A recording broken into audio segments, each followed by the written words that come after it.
रूस और यूक्रेन के बीच शदीद जंग जारी है। यूक्रेन पर कब्जे के लिए रूसी फौजी गुज़िश्ता 17 दिनों से लगातार बमबारी कर रहे हैं। जंग का आज 18वां दिन है, लेकिन पुतिन अभी भी यूक्रेन के शहरों पर हमले करना जारी रखवा रहे हैं। वहीं ज़ेलेंस्की के सिपाही भी रूसी फौज पर जवाबी हमले कर रहे हैं।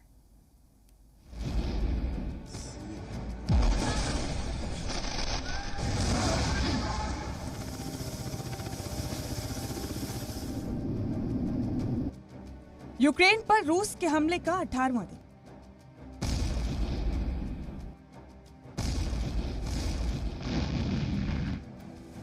रूस का यूक्रेन पर जबरदस्त वार।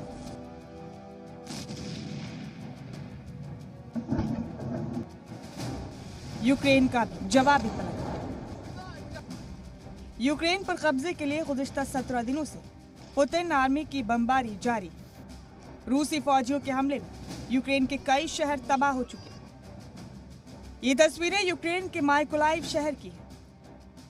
माइकोलाइव शहर में रूसी फौजी लगातार बम बरसा रहे हैं।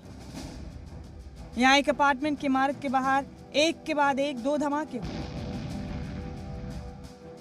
देखिए रूसी फौज के इस खौफनाक धमाके के बाद कैसे इमारत के बाहर खड़ी कारों के शीशे टूटकर बिखर गए। वह इमारत के करीब से गुजर रहा शख्स अपनी जान बचाने के लिए भागता नजर आया।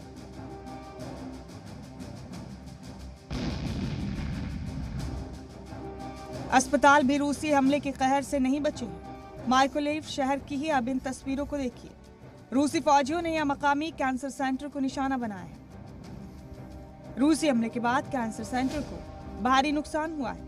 हमले के बाद कैंसर सेंटर की खिड़कियों के शीशे टूट गए।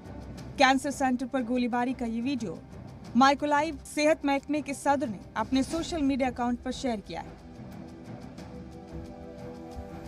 जिसमें कैंसर सेंटर को नुकसान पहुंचाने के अलावा बाहर के फुटपाथ पर रूसी फौजियों के हमले के निशान दिख रहे हैं। अब यूक्रेन के एक और शहर खार्किव की इन तस्वीरों को देखिए। रूसी बमबारी के बाद खार्किव में जहां देखो तबाही ही तबाही नजर आ रही है। देखिए कैसे ये इमारत रूसी धमाकों के बाद जमींदोज हो गई। रूसी हमले के बाद कैसे गाड़ियों के परखच्चे उड़े। क्या रिहायशी इमारत, क्या गाड़ियां और क्या रास्ते। रूसी हमले ने पूरे खार्किव शहर को तबाह कर दिया। यूक्रेन ने रूसी फौजियों के स्पेशल ऑपरेशन की इन तस्वीरों को देखिए।